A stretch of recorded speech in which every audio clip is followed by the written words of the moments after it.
Welcome back to our channel DMT logics. ఈరోజు క్లాస్లో fourth sem botany plant resource and utilisation ఈ పేపర్కి సంబంధించిన టాప్ 20 to 25 క్వశ్చన్స్ని మీకు చెప్పడం జరుగుతుంది.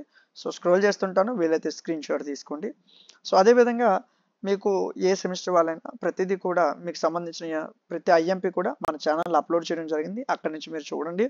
సో బాట్నికి సంబంధించిన రిమైనింగ్ పేపర్స్ కూడా మన యూట్యూబ్ ఛానల్లో అప్లోడ్ చేశాను, అక్కడి నుంచి మీరు చెక్ చేయొచ్చు. మన ఛానల్లోకి వెళ్ళి ఒక్కసారి మొత్తం కంటెంట్ చూడండి, ప్రతిదీ కూడా మీకు ప్రతి ఐఎంపీని కూడా అందించడం జరిగింది. సో ఎవరైతే పాస్ కోసం చదువుతారో వాళ్ళు టాప్ 15 అని కామెంట్ సెక్షన్లో చెప్పండి. యూనిట్కి 2 లేదా 3 క్వశ్చన్లు చొప్పున మీకు టాప్ 15 క్వశ్చన్లు చెప్తాను. ఆ 15 క్వశ్చన్లు ఫాలో అయితే ఈజీగా పాస్ అయిపోవచ్చు. ఈ క్వశ్చన్స్ అనేవి ఈజీగా 50+ తెచ్చుకోవడానికి మీకు చాలా వేరంగా యూజ్ అవుతాయండి. అదేవిధంగా మీకు ఏ డౌట్ ఉన్నా నా కామెంట్ సెక్షన్లో చెప్పండి. సో ఈ వీడియో మీకు యూజ్ఫుల్ అనిపిస్తే లైక్ చేయండి, మీ యొక్క అభిప్రాయాన్ని కామెంట్ సెక్షన్లో తెలియజేయండి. ఇలాంటి మరిన్ని వీడియోస్ మిస్ అవ్వకుండా ఉండడం కోసం మన ఛానల్ని సబ్స్క్రైబ్ చేసుకుని పక్కనున్న బెల్ ఐకాన్ని ఆన్లో ఉంచుకోండి.